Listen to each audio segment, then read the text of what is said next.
네, 할렐루야, 아멘. 아, 새롭게 알았네요. 예준 형제가 이종구 형제 허리에서 나왔어요. 예,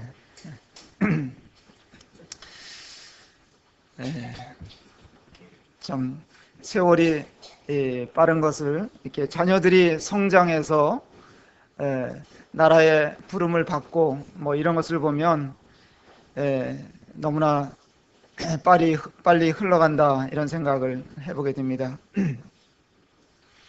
자, 그 명절 때가 되니까 우리나라 고유 운동 뭐가 있습니까? 씨름이 있어요. 그래서 민속 씨름을 잠깐 봤는데요. 민속 씨름의 그 기술의 꽃이라고 하면 무엇일 것 같으십니까? 뒤집기. 네. 네. 뒤집기 기술이 아주 화려한 기술입니다. 상대방의 그 밑으로 들어가서 순식간에 뒤집어 엎는 거예요. 그래서 아주 사람들이 그러한 기술이 펼쳐질 때는 열광을 하는데, 우리 삶 중에도 종종 뒤집어지는 일들이 있게 마련입니다. 구원받는 것도 뒤집히는 것이죠. 뒤집기 한판인 겁니다. 참 놀라운 일들이 우리 생애 가운데 한 번은 이렇게 일어나야 할 일이라고 이렇게 믿습니다. 그냥 뒤집어지지 않고 그냥 살면 결국 영원한 어두움과 또 무서운 심판이 기다리고 있는 것이죠. 그래서 우리는 죄 중에서 태어나서 살던 자들인데, 이런 자들이 하나님의 은혜로 놀라운 구원의 경험을 하게 되고 또 하나님의 은혜로 살게 되는 이 복을 누린다는 것을 생각해 볼 때, 뒤집지 않은 인생은 아무런 소망이 없는 것이고, 또 뒤집힌 인생은 놀라운 삶의 그 경험을 하게 되는 것입니다. 우리 신약성경 고린도 후서 5장에 그 말씀이 나오는데 한번 봅시다. 고린도 후서 5장.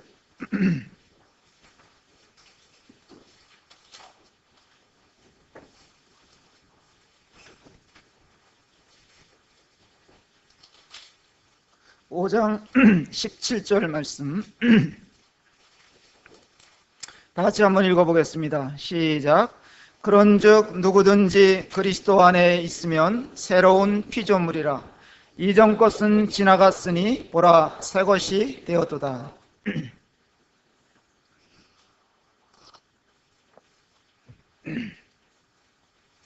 여기 이전 것은 지나갔으니 보라 새 것이 되었도다. 새로운 피조물이다. 이런 말씀들이 나오는데 새 것이 되었다. 여기 보니까 여러분들이 외모로 보면은 내가 새 피조물이 되었다, 새롭게 되었다 하는 것을 주장하기가 어려울 수도 있습니다만은, 그러나 우리의 영혼이 새롭게 된다는 것은 세상 사람들이 알지 못하는 비밀인 것이고 놀라운 변화인 것입니다. 자, 우리 인생을 80이라고 볼 때 언제쯤 뒤집어져야 좋을까요? 일찍 뒤집어질수록 네, 일찍 뒤집어질수록 좋겠죠. 네. 빠를수록 좋습니다. 내 중심의 삶에서 하나님 중심의 삶으로 뒤집히는 거예요. 네, 이것이야말로 하나님께서 원하시는 것이고 우리가 좀 새롭게 된 증거가 아닐까 생각이 됩니다. 그래서 인생은 잘 뒤집어져야 성공한다, 그렇게 말할 수 있습니다. 근데 성경을 읽다 보니까 뒤집지 않아서 타버린 전병이라는 이야기가 나와요. 기억하시나요? 네, 우리 호세아서 한번 보겠습니다. 구약 성경 중에 호세아서라는 성경이 있습니다. 네.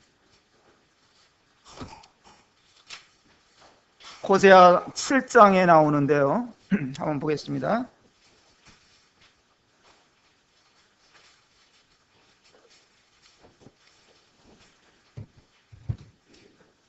호세아 7장 8절서부터 몇 절만 읽어드리겠습니다. 에브라임이 여러 민족 가운데서 혼합되니 그는 곧 뒤집지 않은 전병이로다.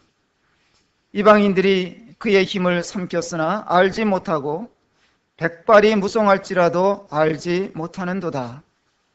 이스라엘의 교만은 그 얼굴에 드러났나니 그들이 이 모든 일을 당하여도 그들의 하나님 여호와께로 돌아오지 아니하며 구하지 아니하도다. 에브라임은 어리석은 비둘기같이 지혜가 없어서 애굽을 향하여 부르짖으며 아수르로 가는도다. 그들이 갈 때에 내가 나의 그물을 그 위에 쳐서 공중의 새처럼 떨어뜨리고 전에 그 회중에 들려준 대로 그들을 징계하리라. 화 있을진저 그들이 나를 떠나 그릇 같음이니라. 패망할진저 그들이 내게 범죄하였음이니라. 내가 그들을 건져주려 하나 그들이 나를 거스러 거짓을 말하고 성심으로 나를 부르지 아니하였으며 오직 침상에서 슬피 부르짖으며 곡식과 새 포도주로 말미암아 모이며 나를 거역하는도다.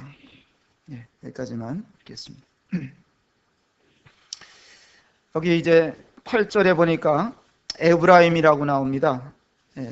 그래서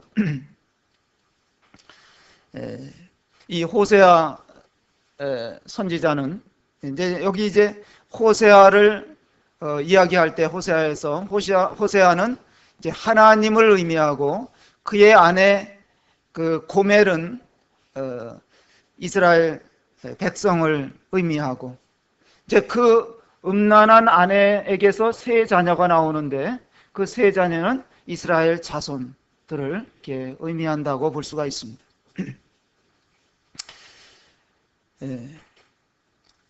그 에브라임이 누구냐?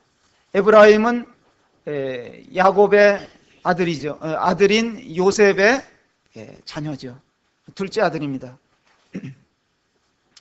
요셉이 형들의 시기로 말미암아 애굽으로 팔려가서 우여곡절 끝에 애굽의 총리가 됩니다. 그래서 이제 결혼을 하게 되는데 그 첫째 아들이 므낫세고 둘째 아들이 에브라임입니다. 그런데 이제 이 요셉이 애굽 총리가 되고 나서 그 형제들을 만나죠. 양식을 구하러 온 형제들을 만나게 되는데 나중에 아버지까지 만나게 됩니다.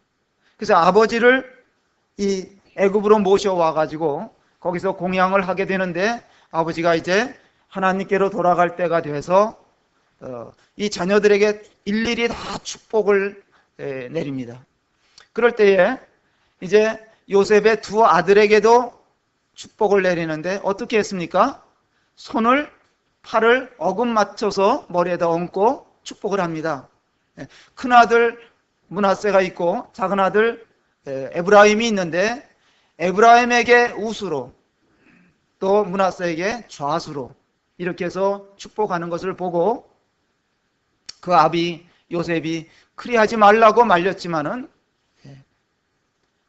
야곱은 에브라임에게 우수를 얹어서 축복하는 것을 보게 되는데 그래서 이 에브라임이 나중에 이스라엘의 그 으뜸되는 지파가 됩니다. 솔로몬 왕 때 여로보암이라는 사람이 이제 솔로몬을 이렇게 도와서 이제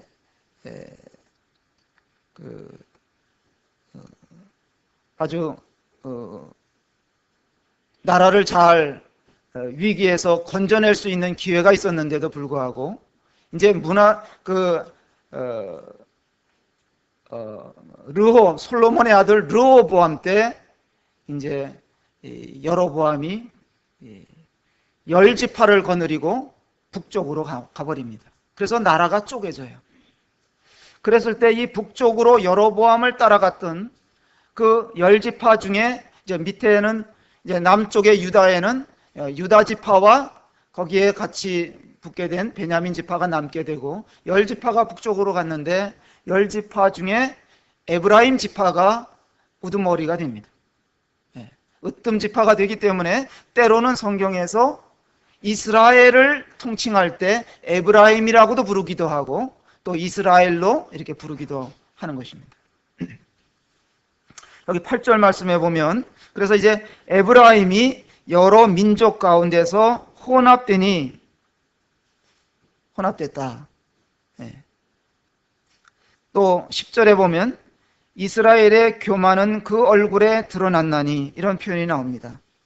그래서 에브라임이나 이스라엘이나 같은 이제 백성들을 통칭하는 것이겠죠.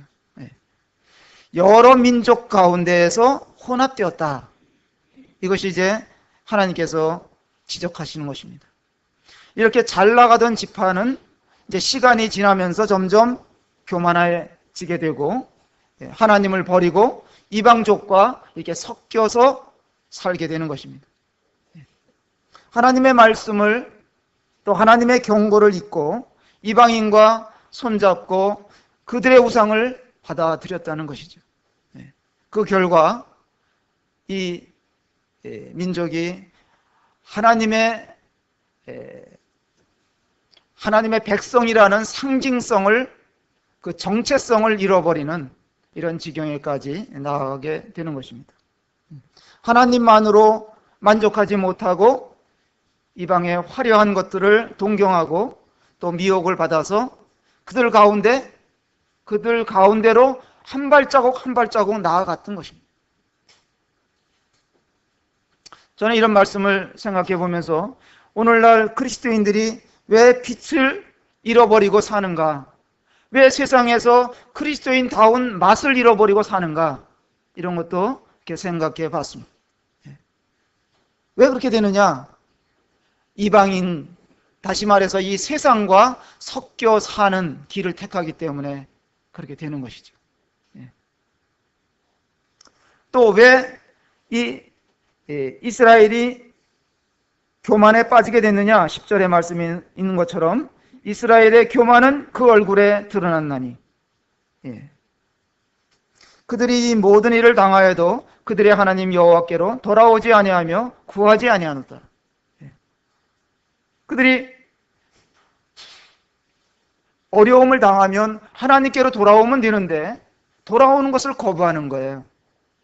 이것은 교만이 넘쳐서 그렇다 이렇게 보았습니다. 왜? 우리는 하나님 없이도 잘 살 수 있다 그렇게 여긴 거겠죠.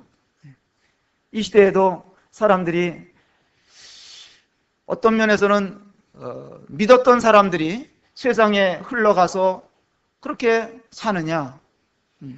그들의 마음에 하나님이 있을 곳이 없기 때문에 하나님을 그들의 마음의 중심에서 제쳐놨기 때문에 그리고 세상 것들이 그들의 마음을 차지하고 있기 때문에 또 세상 것들을 받아들이기 때문에 그들은 하나님 의지하지 않고 자기 힘으로 살아가는 모습이 아닌가 이렇게 보여집니다. 여로보암 왕을 이렇게 잠깐 이제 이 열왕기상이라든지 이런 곳에 보면 여로보암 왕에 대한 이야기가 계속 나옵니다. 이 여로보암은 말이죠. 이 북왕국 열 지파의 왕으로 그가 세움을 입게 됩니다. 솔로몬 왕을 잘 조력했던 자였지만은 르호보암이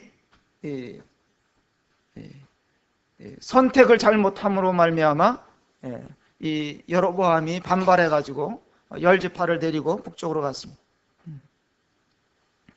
북쪽에 가서 이제 자기가 왕이 되어 가지고 열 지파의 지도자가 되기는 했습니다만은 굉장히 불안함을 느꼈어요. 이 백성들이 말이야 다시금 이 예루살렘으로 돌아가고자 할 때 내가 어떻게 할 것이냐 그게 걱정이 됐던 것 같아요. 그래서 그가 생각해낸 것이 이 백성들이 예루살렘으로 하나님께 예배드리러 가지 못하게 하면 되지 않겠는가.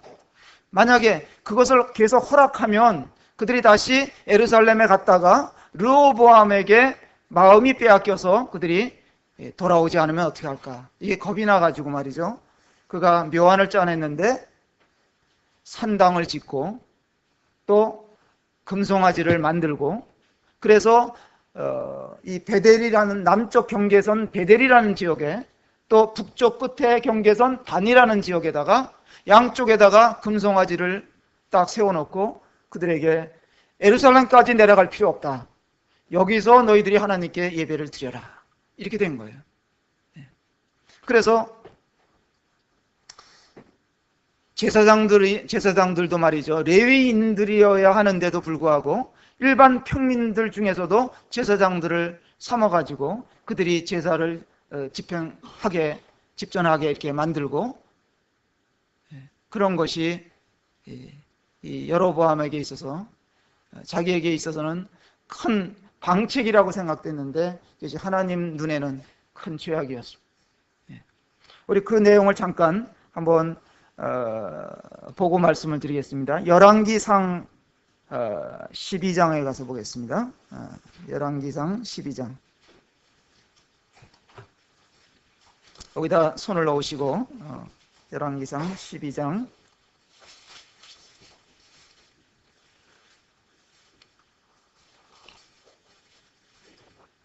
25절 이하의 말씀 제가 빠른 속도로 읽어드리겠습니다. 여로보암이 에브라임 산지에 세겜을 건축하고 거기서 살며 또 거기서 나가서 분우엘을 건축하고 그의 마음에 스스로 이르기를 나라가 이제 다윗의 집으로 돌아가리로다. 열왕기상 12장 27절 읽겠습니다. 만일 이 백성이 예루살렘에 있는 여호와의 성전에 제사를 드리고자 하여 올라가면 이 백성의 마음이 유다왕 된 그들의 주 르호보암에게로 돌아가서 나를 죽이고 유다의 왕 르호보암에게로 돌아가리로다 하고, 이에 계획하고 그 두 금송아지를 만들고 무리에게 말하기를 너희가 다시는 예루살렘에 올라갈 것이 없도다. 이스라엘아, 이는 너희를 애굽 땅에서 인도하여 올린 너희의 신들이라 하고 하나는 베델에 두고 하나는 단에 둔지라. 이 일이 죄가 되었으니 이는 백성들이 단까지 가서 그 하나에게 경배함이더라. 또 그가 또 산당들을 짓고 레위 자손 아닌 보통 백성으로 제사장을 삼고 여덟째 달 곧 그 달 15째 날로 절기를 정하여 유다의 절기와 비슷하게 하고 제단에 올라가되 베델에서 그와 같이 행하여 그가 만든 송아지에게 제사를 드렸으며 그가 지은 산당의 제사장을 베델에서 세웠더라. 그가 자기 마음대로 정한 달 곧 8째 달 15째 날로 이스라엘 자손을 위하여 절기를 정하고 베델에 쌓은 제단에 올라가서 분향하였더라.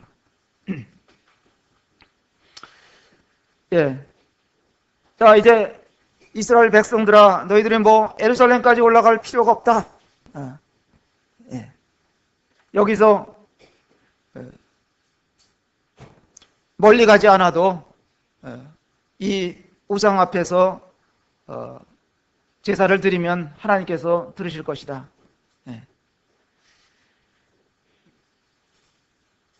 너희들이 언제든지 하나님께 나오기를 원한다면 이 산당으로 오면 된다. 이렇게 백성들을 독려했습니다. 그리고 누구든지 다 이 제사장이 될 수가 있으니까 이렇게 아주 파격적인 획기적인 제안을 백성들에게 했던 것입니다. 남유다하고도 이렇게 체계도 달랐고 독립적인 형태를 이렇게 이제 지니게 됐던 것입니다. 그러나 이것이 하나님께 죄가 됐다. 그렇게 말씀하고 있죠. 30절에 그렇게 되고, 말씀하고 있습니다. 또 원래 유월절은 이스라엘 백성들은 정월 19날 유월절을 지키게 되어 있는데 임의대로 8월 달에 8월 15일로 해서 유월절을 지키도록 이렇게 했던 것입니다. 그래서 이와 같은 여로보암의 개혁 발표로 인해서 북이스라엘은 하나님과 점점 멀어져 버렸습니다. 이 백성들이 하나님 대신 우상을 따라가게 됐습니다. 이것이 계속해서 그 여로보암 왕 뒤에 일어난 모든 왕들에게 있어서 이것이 다 전수가 됐습니다. 그래서 북쪽에 있는 이스라엘 왕들은 하나도 선한 왕으로 이렇게 비춰진 왕들이 없었습니다. 그들이 그것이 산당이든 우상이든 송아지든 뭐 상관없이 열심히만 섬기면 된다는 착각 속에 그들이 빠져들었던 것 같습니다. 여기서 제가 교훈받게 되는 것은 오늘날 이 시대에 기독교가 왜 이렇게 됐느냐, 여로보암의 이와 같은 죄를 따라간 것입니다. 그는 가나안 방식의 종교를 택했습니다. 이방 민족들이 행하던 그 종교 모습을 받아들여서 거기에다가 하나님 섬김을 접붙여 버린 거예요. 오늘날 기독교 형태가 그렇지 않습니까? 자기 생각으로 이렇게 하면 좋겠다 하는 식으로 만들어 가지고 사람들에게 제시를 하는 거예요.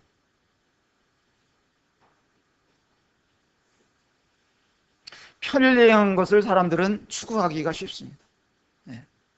오늘날도 여러 가지 것들을 보면 뭐 어떻게 하면 더 편리하게 할 수 있을까? 이게 사람들의 생각이거든요. 그러니까 하나님을 섬기는 것도 어떻게 하면 편리하게 섬길 수 있겠는가? 이게 사람들이 구미에 당기는 것이란 말이에요. 그렇기 때문에 사람들이 불편하게 하지 않고 간략하게 이렇게 만들어주면 사람들이 좋아하는 거예요. 그것이 하나님 말씀대로냐 아니냐는 크게 상관이 없는 것 같아요. 사람들의 입맛에 맞으면 그것을 만들어내는 거예요. 그래서 이방인들의 삶이 이들 가운데 들어오게 된 거예요. 그래서 섞이게 되는 것입니다. 세상 것이 더 매력적으로 보이는 것들이 많이 있지 않습니까? 그들이 하는 것을 따라 하는 거예요. 그래서 결국 그리스도인이라 할지라도 세상과 비슷하게 이렇게 섞이게 되는 것입니다.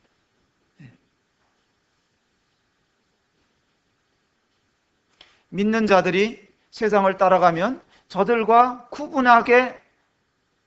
구분할 수 없을 정도로 비슷해지는 거예요. 왜 그렇게 되겠습니까? 세상은 말이죠, 잘나고 똑똑한 자만 대우하는 것입니다. 1등만을 인정을 해주는 거예요.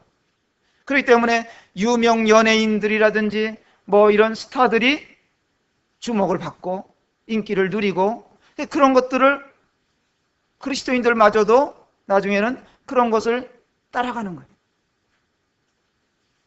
돈이면 뭐든지 다 할 수 있다. 그리고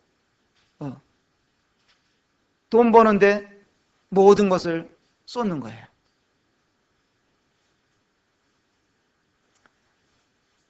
보이는 것이 더 좋아 보이고 세상 지혜자들이 되고 싶어 하는 것입니다. 우리가 주님을 믿고 믿음대로 살면, 말씀대로 살면 손해보는 것 같다는 생각이 왕왕 드는 거예요. 세상 사람들은 아주 지혜롭게 돈도 잘 벌고 세상에서 인기도 누리고 편안하게 잘 사는데 나는 뭐냐 이런 생각이 드는 거예요.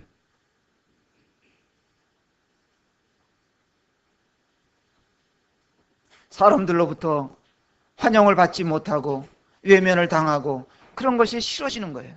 그러니까 세상을 자꾸 기웃거리게 되고 세상 방식을 받아들이게 되는 거예요.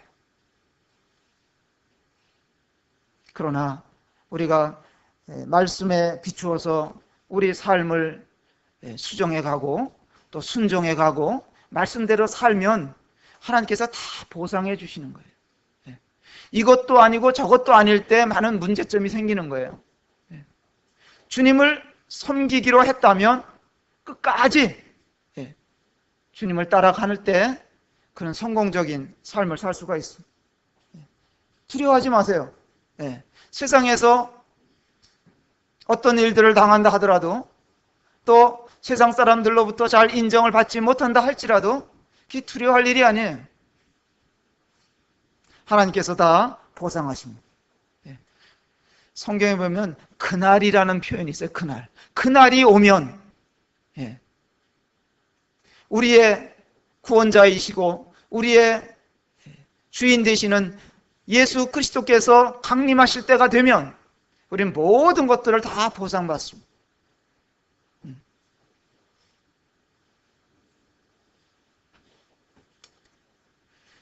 그 다음에 다시 호세아서를 돌아가서 보시면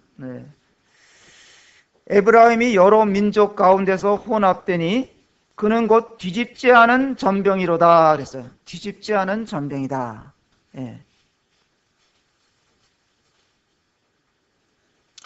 전병은 다른 말로 하면 뭐라 그럴까요? 무슨 말이 있습니까? 부침이. 뭐 부침이도 여러 가지죠. 감자전, 파전 뭐 이런 것들이 있습니다. 녹두전. 어떻게 구워야 맛있어요? 잘 뒤집어서 노릇노릇하게 구워야 제맛이 나는 것입니다. 화덕의 불은 센데 뒤집지 않고 방치해 두면 밑은 타고 위에는 설고 먹기 어렵게 되는 것입니다. 레위기 2장에 볼 것 같으면 고운 가루로 소재물로 이제 철판에 붙여서 이 소재의 예물로 하나님 앞에 그들이 드렸습니다. 또 역대상 9장에 보면 이스라엘 지파 중에 고라 자손이라고 있는데 이 고라 자손들 중에는 평생 동안 이 부치미만 하면서 하나님을 섬겼던 이런 사람들도 있어요. 그래서 우리가 주님을 섬길 때 어떤 분들은 그저 처음서부터 자기가 이거라 하고 생각해서 끝까지 그것을 계속할 수가 있습니다. 뭐 나는 날마다 부치미만 붙인다. 이게 지겹다. 난 왜 이거밖에 못하나. 그럴 필요가 없어요. 하나님께서 맡겨주신 일들이 그것이 주일학교를 섬기는 일이면 주일학교, 또 봉사로 섬기는 일이면 봉사로 섬기는 일로 주님을 끝까지 섬기는 겁니다. 부침이 잘하는 사람들 보면 이 뒤집기 기술이 뛰어나요. 그것도 공중에서 아주 그냥 프라이팬을 들어가지고 말이죠. 뒤집기를 하는 거예요. 우리가 삶을 살면서도 한쪽만 계속 고집하고 치우치게 되면 그것도 문제가 되는 것입니다. 이 물건이나 또는 사람에게는 다 양면이 있죠. 새도 말이죠. 한쪽 날개가 부러지면 날 수가 없듯이 우리가 신앙생활 하는 데 있어서도 이게 균형이 참 중요합니다. 그래서 나는 이것을 보면서 삶에는 균형이 중요하다. 이 뒤집는다는 의미는 다른 표현으로 하면은 균형을 이룬다 이런 뜻이에요. 한쪽만으로 이렇게 방치하면 눌어붙기 때문에 뒤집어야 되는 거예요.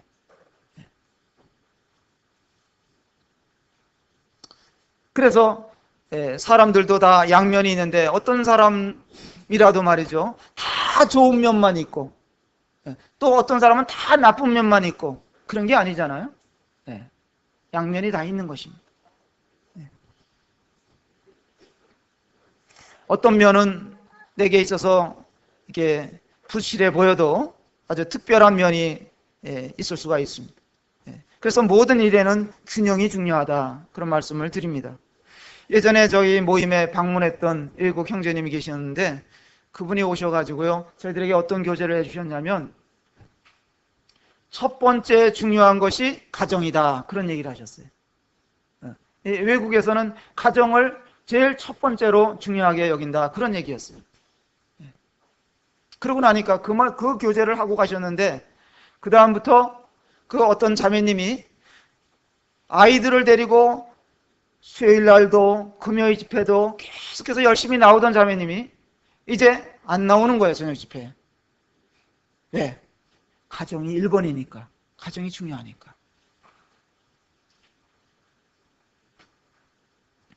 그러면 형제자매님들 여쭤보겠습니다. 가정과 교회 생활과 직장 생활, 다시 말해서 사회 생활과 이 세 가지 중에서 어떤 게 1번이 돼야 될까요? 한번 말씀해 보세요. 예? 참고로 말씀드리면 저는 옛날에 젊었을 때 1번은 교회였어요. 1번도 교회, 2번도 교회, 3번도 교회, 이렇게 살았어요. 예. 여러분들은 어떻게 생각하세요? 몇 번이 1번이어야 되겠어요? 다 중요하죠. 그죠? 그래서 제가 말씀드리는 것은 균형이 중요하다 하는 거예요. 균형. 1번, 2번, 3번 이렇게 서열을 매길 것이 아니라 교회 생활과 가정 생활과 사회 생활, 이것이 다 균형이 이루어지는 것이 좋습니다.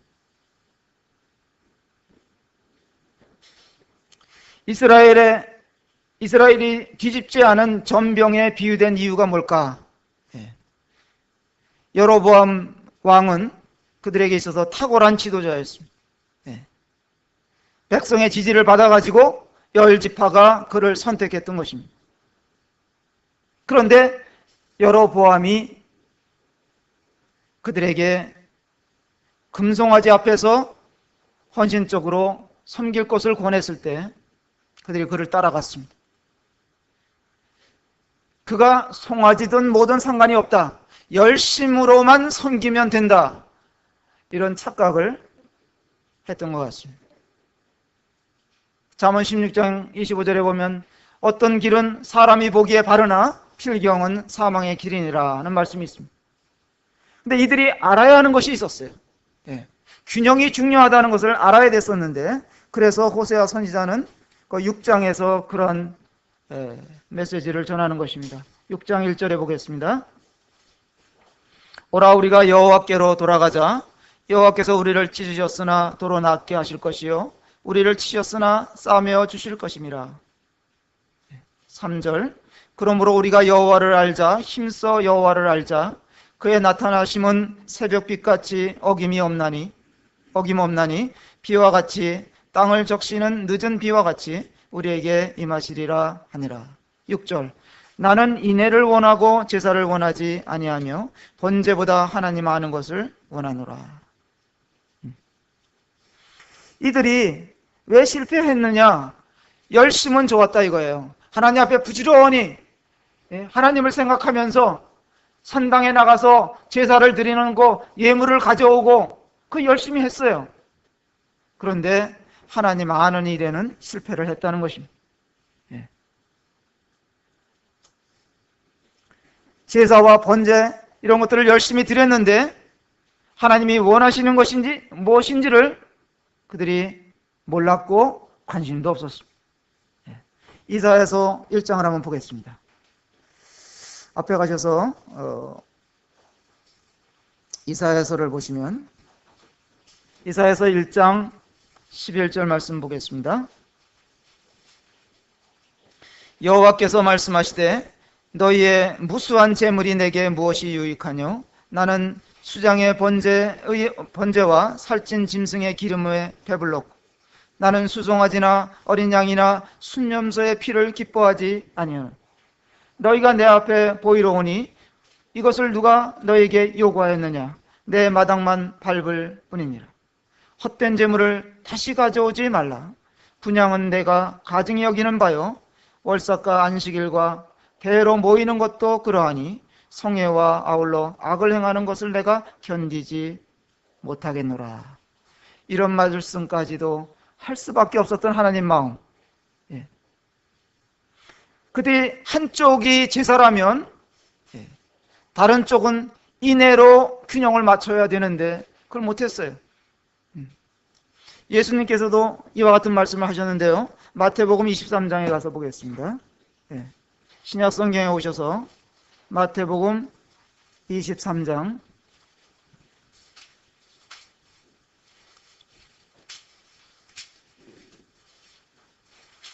23절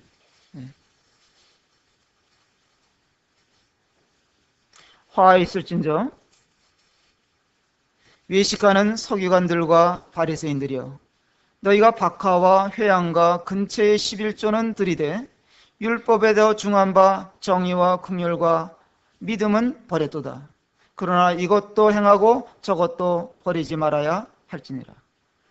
예수님께서도 균형을 말씀하셨습니다. 호세아 선지자는 북이스라엘 향해서 그들의 죄와 허물을 지적하면서 시커멓게 타버린 뒤집지 않은 전병이라고 이렇게 했습니다. 한쪽은 타고 한쪽은 설익어버린 그런 전병을 누가 좋아하겠습니까? 북이스라엘은 여로보암 왕이 통치할 때에 나라가 굉장히 경제적으로 번영을 했습니다. 형식적으로는 그럴듯한 예배의식을 그들이 행했으나 내적으로는 금송아지 우상을 섬기고 바알을 숭배하는 이런 일들을 그들이 했던 것입니다. 그래서 계속해서 그 나라들 가운데 선한 왕이 일어나질 않았어. 다 여로보암의 죄에서 떠나지 아니하였더라, 여로보암의 죄에서 떠나지 아니하였더라, 이런 말씀들이 반복해서 나오는 거예요.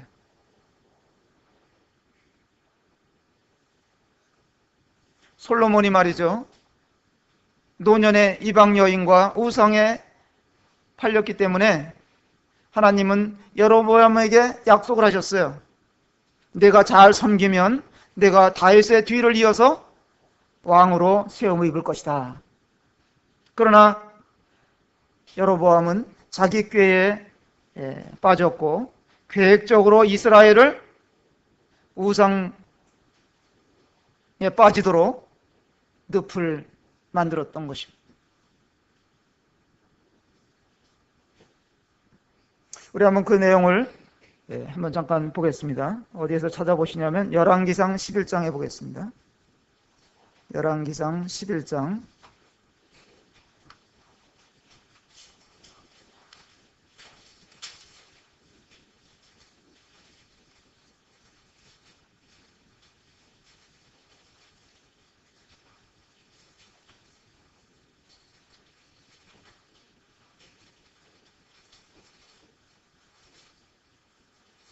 11장 4절에 보면 솔로몬의 나이가 많을 때에 그의 여인들이 그의 마음을 돌려 다른 신들을 따르게 하였으므로 왕의 마음이 그의 아버지 다윗의 마음과 같지 아니하여 그의 하나님 여호와 앞에서 온전하지 못하였으니. 그래서 이 지혜의 왕이라는 솔로몬이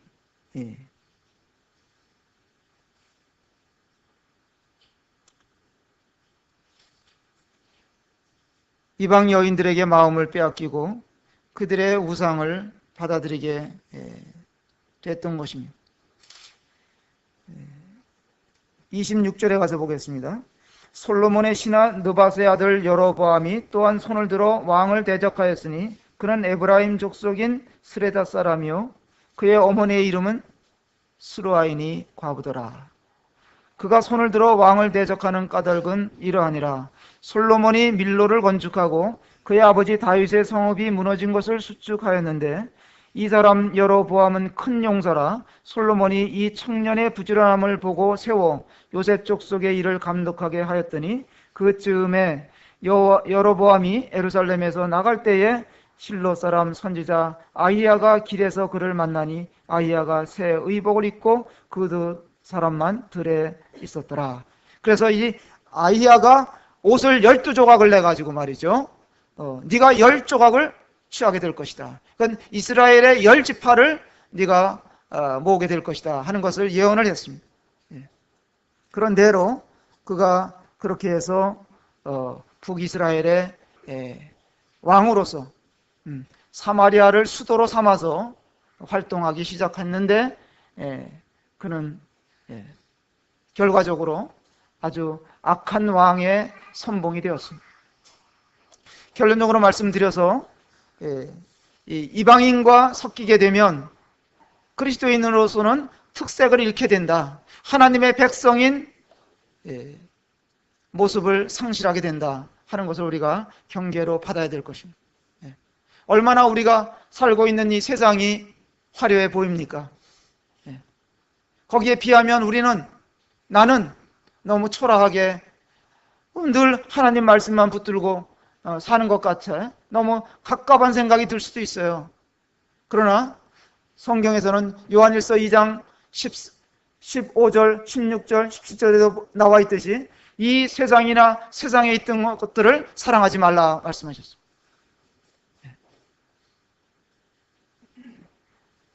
또 이 세상을 사랑하면 하나님과 원수가 되는 거다, 그런 말씀까지도 하셨습니다. 그러니까 우리가 이 세상과 섞이지 않도록 늘 말씀을 붙들고 기도하면서 성도들과 교제하면서 기도하면서 살아야 될 것입니다. 그 다음에 또 하나 말씀드렸듯이 삶에는 균형이 중요하다. 교회 생활과 가정 생활과 이 사회 생활을 균형 맞게 가지고 잘 우리가 지혜롭게 행하며 살아야 될 것입니다. 세상의 이론은 한 우물만 팔아. 그러나 그런 말이 있는데, 그러나 신앙은 균형이 중요합니다.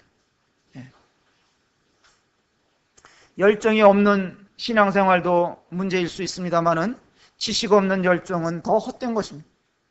하나님이 무엇을 원하시는지, 하나님이 뭘 기뻐하시는지 이것을 우리가 잘 알아야 될 것입니다.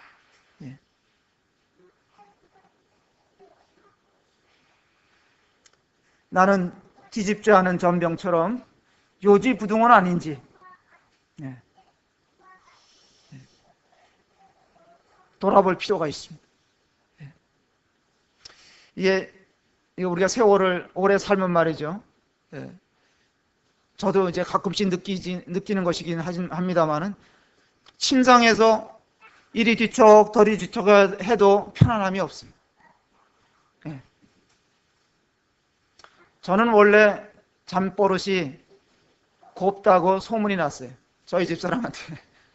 저는 그냥 누우면 눈 그대로 자는 게 일수였어요, 지금 얼마 전까지만 하더라도. 그러나 점점 이제 세상을 살다 보니까 자꾸 잠자리가 이제 이리 뒤척 저리 뒤척하게 되더라고요.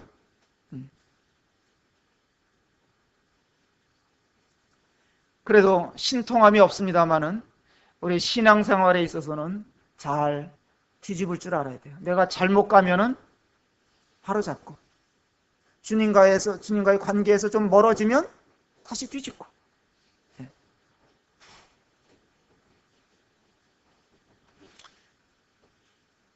한 사람이 영원히 처음에 말씀드린 것처럼 새로운 피조물이 되는 것을 맛보면, 그래서 뒤집기 한 판이 그 인생 가운데 일어나면 그는 영원한 평안을 맛보는 것입니다. 새 피조물로서 살게 되고 주님이 오시는 날 영원한 안식에 들어가게 될 것입니다. 세상에는 아주 초라한 출발을 했던 사람들이 아주 성공해가지고, 예를 들어서 시골에서 그냥 농부의 아들로 태어났던 사람이 대기업의 총수가 되기도 하고 말이죠. 노숙자로 살던 사람이 성공을 하기도 하고, 고아원 출신이었던 사람이 크게 성공하기도 하고, 그런 일들을 우리가 주변에서 보기도 하고 이야기를 듣기도 합니다마는, 그러나 그러한 정상에 올라가 있었던 사람들이 하루아침에 또 추락하는 일들도 우리는 보게 됩니다. 그러나 우리가 신앙면에서 살펴볼 때 우리가 구원받은 자들이라 할 것 같으면 우리 각자에게 역할이 있습니다. 우리는 세상 것에 섞이지 않도록 조심해야 할 필요가 있습니다. 우리를 왜 부르셨느냐? 왜 구원하셨느냐? 전혀 뒤집혀진 경험이 없는 사람들이 세상에는 너무나 많기 때문에 그들이 더 늦기 전에 하나님께로 돌아오라고, 하나님께로 돌이키도록 우리가 그들을 권하고 그들에게 복음을 전하고, 그런 일들이 우리에게 맡겨져 있다고 믿습니다. 이것을 기억하시고 우리 삶을 적절히 잘 균형을 맞춰서 생활하는 그런 삶이 되시게 되기를 바라겠습니다. 기도하겠습니다. 아버지 하나님, 오늘도 저희들에게 은혜를 베풀어 주셔서 감사를 드립니다. 또 우리의 삶에 여러 가지 잃어버린 균형을 갖고 있지 않나 살피게 하시고, 또 세상 것들이 우리의 마음과 생각 속에 스며드는 것들이 없는지를 살피게 하셔서 우리 자신들을 잘 하나님 앞에 참 바로 세울 수 있도록 도와주시기를 간절히 원하옵나이다. 아버지 하나님, 참으로 하나님은 우리에 대해서 오래 참아주시고 또 은혜를 지속적으로 베풀어 주시는 하나님이신 것을 찬양을 드리옵고, 이런 하나님을 의지하고 한 주간도 정말 기쁨과 평안한 가운데 생활할 수 있도록 도와주시옵소서. 모든 말씀 주 예수님의 이름으로 감사하고 기도하옵나이다. 아멘.